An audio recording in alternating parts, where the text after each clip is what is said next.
Hello friends, this is Poonam and welcome to Suveera study points. तो friends, आज हम practice करेंगे ईवीएस की। और ये ईवीएस का पहला प्रैक्टिस सेट है और यहाँ पर हमने लिए हुए हैं 30 क्वेश्चन। तो आज इन 30 क्वेश्चन की प्रैक्टिस करेंगे। तो चलिए फ्रेंड्स, शुरू कर लेते हैं। उससे पहले यदि आप चैनल पर नए हैं तो चैनल को सब्सक्राइब कर लें, साथ ही बेल आइकन भी प्रेस कर लें ताकि आने वाली सभी वीडियो की नोटिफिकेशन आप लोगों को मिलती रहे। तो चलिए देख लेते हैं पहला क्वेश्चन। और पहला क्वेश्चन है, पर्यावरण अध्ययन में सीखने का आकलन करने का उद्देश्य है कि। तो पहला जो ऑप्शन है, शिक्षक विद्यार्थियों की उपलब्धियों के विषय में जानकारी एकत्र करें। तो सीखने का आकलन का मुख्य उद्देश्य क्या होता है? मतलब यदि आप बच्चों को आपने कुछ सिखाया है, उसके बाद आप उन बच्चों के सीखने का आकलन कर रहे हैं, तो इसका मतलब ये होता है कि जो एक शिक्षक है वो विद्यार्थियों के उपलब्धियों के विषय में जानकारी एकत्र करे। तो ऑप्शन यहाँ पर हमारा पहला वाला ही सही हो जाएगा। उसके बाद हम देख लेते हैं अगला क्वेश्चन, विद्यार्थियों द्वारा पर्यावरण अध्ययन के सीखने का गत्यात्मक, समग्र तथा अनुभवात्मक प्रकृति का उत्तम आकलन किया जा सकता है। क्रम निर्धारण मापनी द्वारा, पेन पेपर परीक्षा द्वारा, विश्वसनीय आकलन युक्तियों द्वारा या फिर मौखिक परीक्षा द्वारा। तो पर्यावरण अध्ययन के सीखने का गत्यात्मक, समग्र तथा अनुभवात्मक प्रकृति का उत्तम आकलन करने के लिए हमें जो विश्वसनीय आकलन की युक्तियां हैं उनका प्रयोग करना होगा। यानी कि जो आकलन की युक्तियां जो भी आप यूज करें वो विश्वसनीय होनी चाहिए। तो ऑप्शन हमारा तीसरा वाला सही हो जाएगा। अगला क्वेश्चन, निम्नलिखित में से कौन से जानवर का आगे का दांत उसकी पूरी जिंदगी बढ़ता है? बिल्ली, गिलहरी, सांप या फिर बाघ का?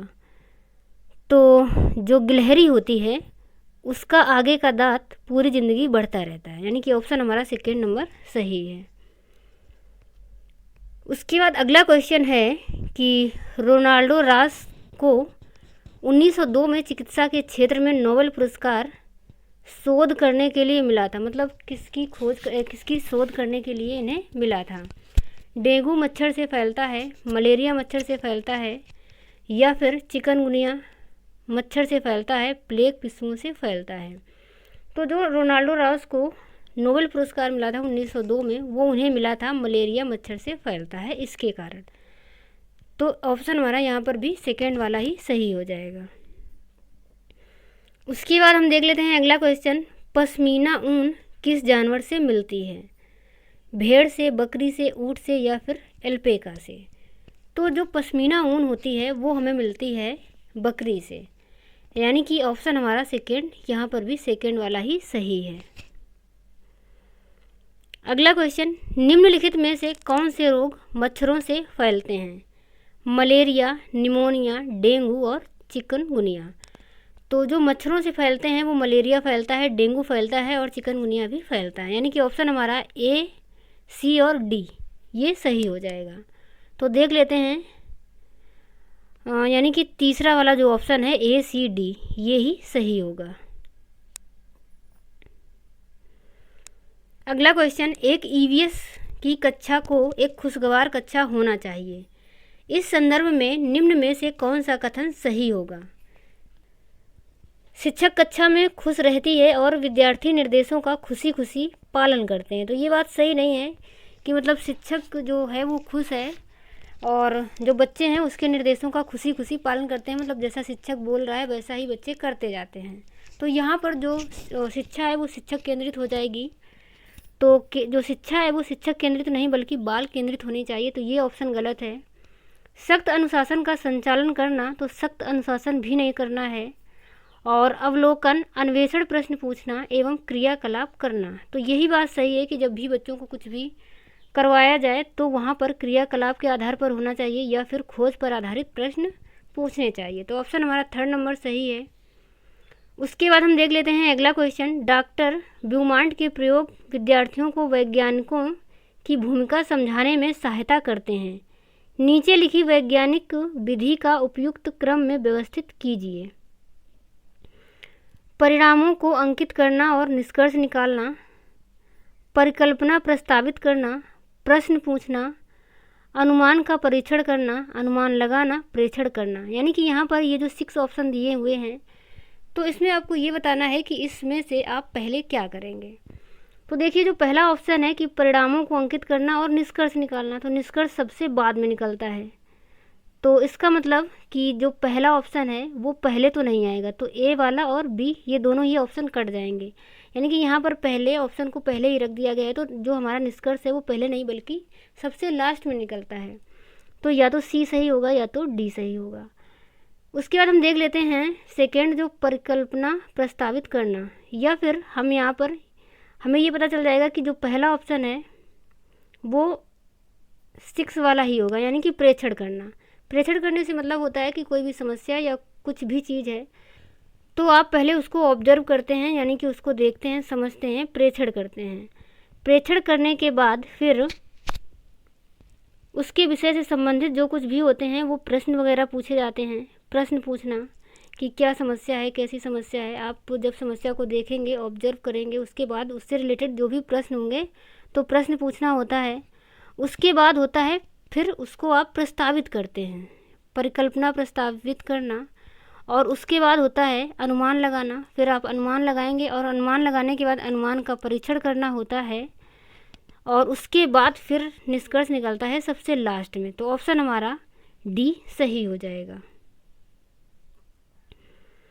अगला क्वेश्चन, पर्यावरण अध्ययन की पाठ्य पुस्तक विद्यार्थियों को सहायता करती है। पर्यावरण अध्ययन विषय के मुद्दों और सरोकारों को याद करने में, तो याद करने में नहीं। पर्यावरण अध्ययन विषय के मुद्दों और सरोकारों की व्याख्या करने में, तो ये वाला भी सही नहीं है। सभी संसाधनों के द्वारा ज्ञान की रचना करने में, या फिर पर्यावरण अध्ययन विषय के मुद्दों और सरोकारों के प्रति प्रतिक्रिया देने में, तो ये भी नहीं, बल्कि जो पर्यावरण अध्ययन की बुक होती है उसके माध्यम से बच्चे सभी संसाधनों के द्वारा ज्ञान की रचना करते हैं। तो ऑप्शन हमारा तीसरा वाला सही हो जाएगा। मगरमच्छ मुख्य रूप से शिकारियों द्वारा मारे जाते हैं, सींगों के लिए, त्वचा के लिए, दांतों के लिए, खुशबू के लिए। तो सींग तो मगरमच्छ की होती नहीं है। इसके अलावा जो मगरमच्छ हैं वो मुख्य रूप से शिकारियों के द्वारा मारे जाते हैं, तो वो मारे जाते हैं त्वचा के लिए। ऑप्शन हमारा सेकेंड नंबर सही हो जाएगा।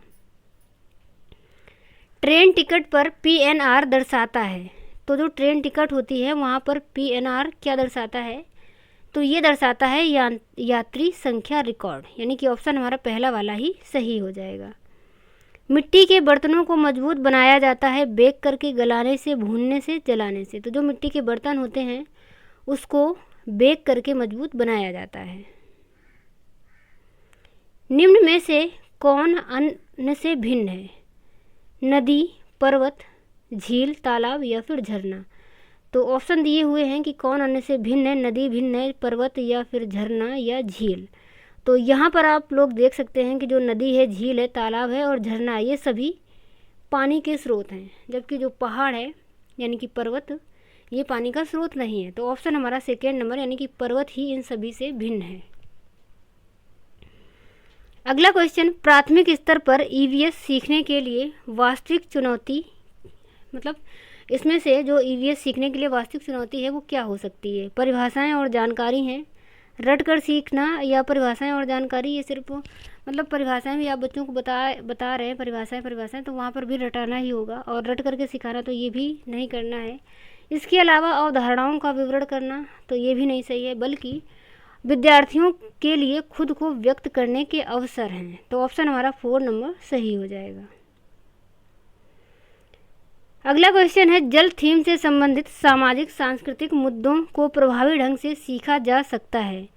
भूमिका निर्वाह द्वारा, विद्यार्थियों के बीच वास्तविक संवाद के द्वारा, क्षेत्र भ्रमण द्वारा या फिर प्रदर्शन और गृह कार्य द्वारा।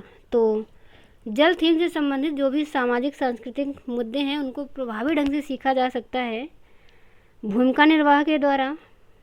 और यहाँ पर हम ऑप्शन भी देख लेंगे, यहाँ पर 1 2 3 दिया है, 3 4 दिया है, केवल 4 या केवल 3, तो ये दोनों नहीं सही हैं, केवल 3 और केवल 4 नहीं सही हैं।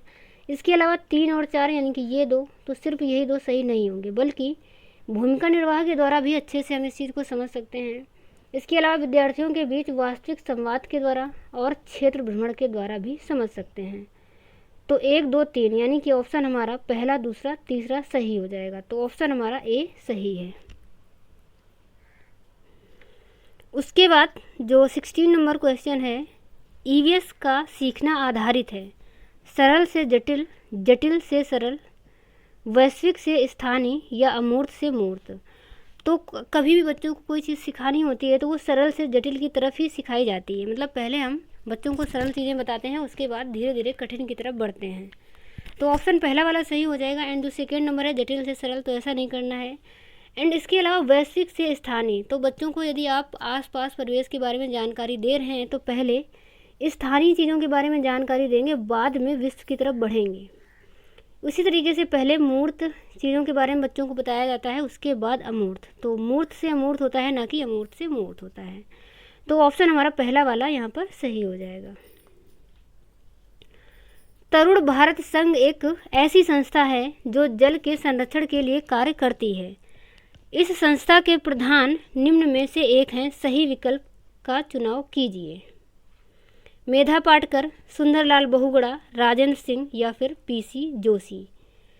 तो जो तरुण भारत संघ एक संस्था है, उसके जो प्रधान हैं वो हैं राजेंद्र सिंह। तो ऑप्शन हमारा तीसरा सही हो जाएगा।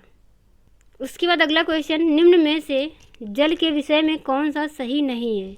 जल एक सार्वभौमिक विलायक है, इनमें विभिन्न पदार्थों को घोलने की क्षमता होती है, ये भी सही है। जल का घनत्व 100 डिग्री सेंटीग्रेड पर सर्वाधिक होता है, तो ये बात सही नहीं है।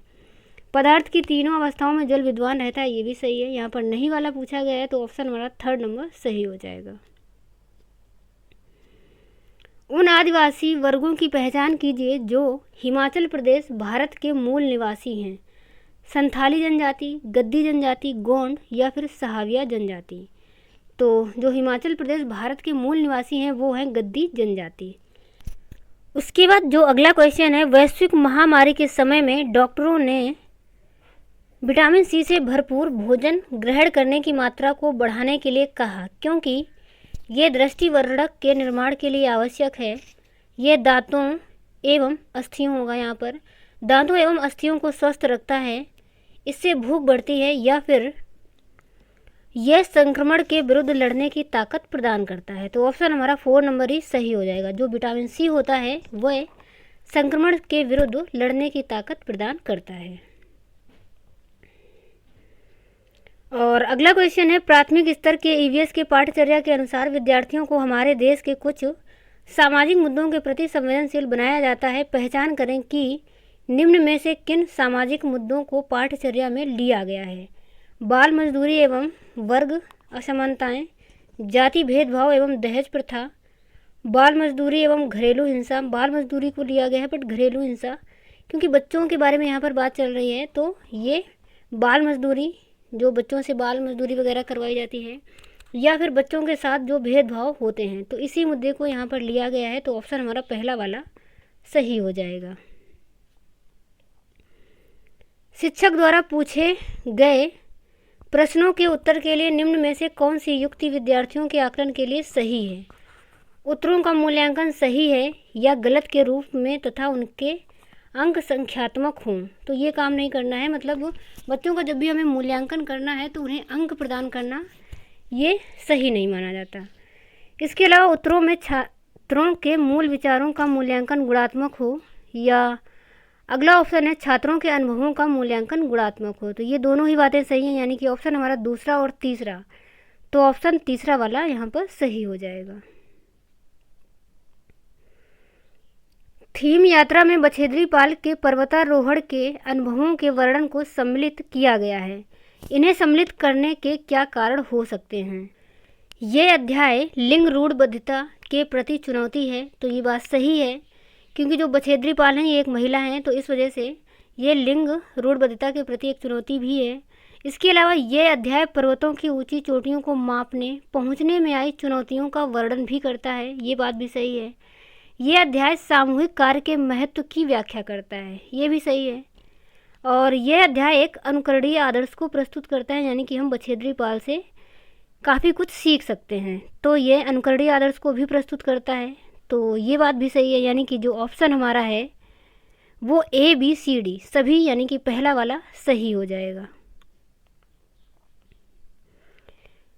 मनगांव से नागरकोइल के बीच की दूरी लगभग 1134 किलोमीटर है। यदि इस दूरी को कोई रेलगाड़ी 21 घंटे में तय करती है तो इन दोनों शहरों के रेलवे स्टेशनों के बीच की रेलगाड़ी की औसत चाल मीटर प्रति सेकंड में बतानी है। तो जो दूरी है मंडगांव से नागरकोइल के बीच की वो कितनी है, वो है 1134 किलोमीटर और टाइम कितना लग रहा है 21 घंटे। तो यहाँ पर हमें चाल निकालनी है, यानी कि चाल का जो फॉर्मूला होता है, चाल निकालने के लिए क्या करते हैं, दूरी बटे समय। तो दूरी कितनी है 1134 और समय कितना लग रहा है 21 घंटे। तो इससे जब इसको काटेंगे तो ये 54 टाइम्स कटेगा।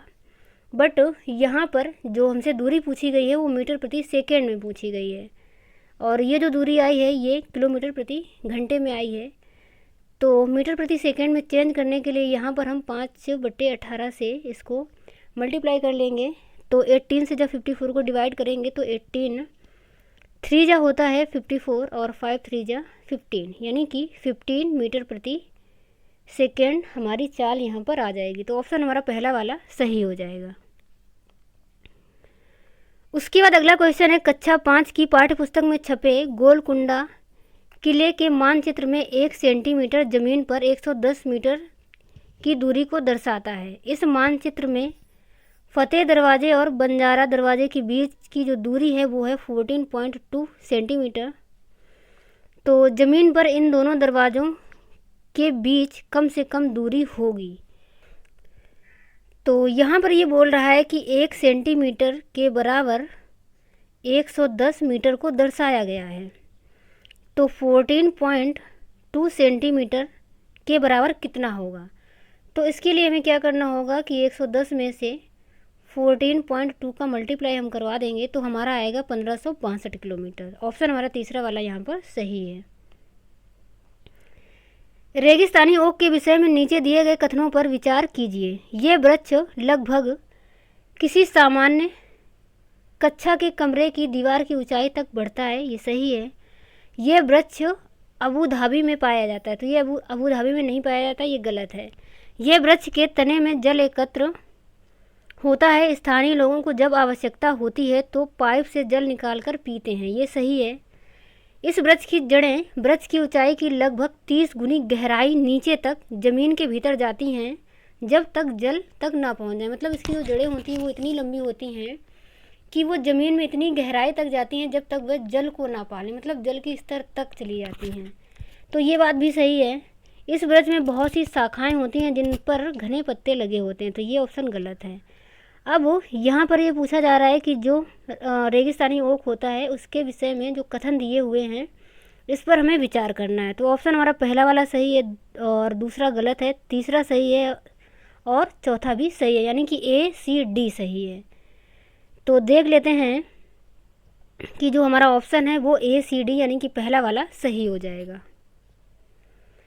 उस खेत की मृदा के विषय में विचार कीजिए जिसमें कोई किसान रासायनिक उर्वरकों और पीड़कनाशियों का अधिकाधिक उपयोग करके अपने खेतों में बार बार धान की फसल उगा रहा है। आपके विचार से उसके इस व्यवहार से उसके खेतों की मृदा अन्य फसलों के लिए अधिक उपजाऊ हो जाएगी, केवल धान की फसल के लिए उपयुक्त बने रहेगी, या फिर वर्ष में कई फसलों के लिए अधिक उपयुक्त बनेगी, या कुछ समय पश्चात बंजर हो जाएगी। तो यदि बार बार जो रासायनिक उर्वरक होते हैं या कीटनाशक होते हैं उनका उपयोग किया जाता है तो कुछ समय के बाद जो खेती है वो बंजर हो जाती है। तो ऑप्शन हमारा 4 नंबर सही हो जाएगा।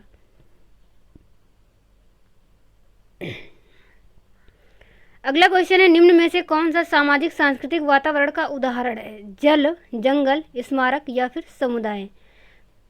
तो सामाजिक और सांस्कृतिक, मतलब कि समाज का भी वर्णन मिले और संस्कृति का भी।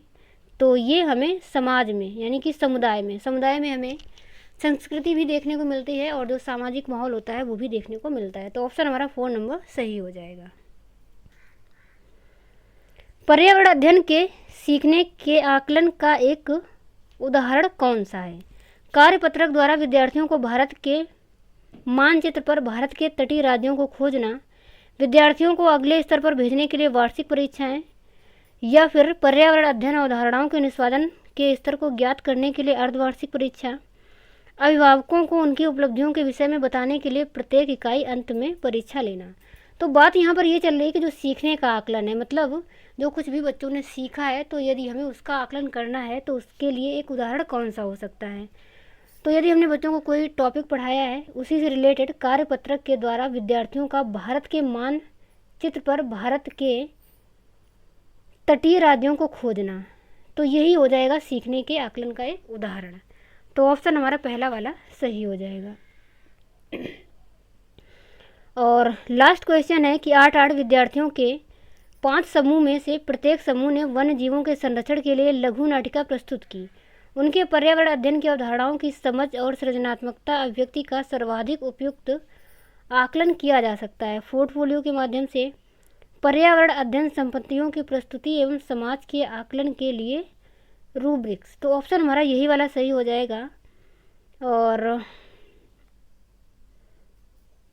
तो यहाँ पर सेकेंड ऑप्शन ही सही है। तो चलिए फ्रेंड्स, आज की वीडियो में हम इतना ही रखते हैं एंड आगे मिलेंगे अगले वीडियो में। तब तक के लिए bye bye and take care. And इसका जो PDF है आपको टेलीग्राम से मिल जाएगा, तो इसके लिए आप लोग टेलीग्राम चैनल को भी ज्वाइन कर लीजिए।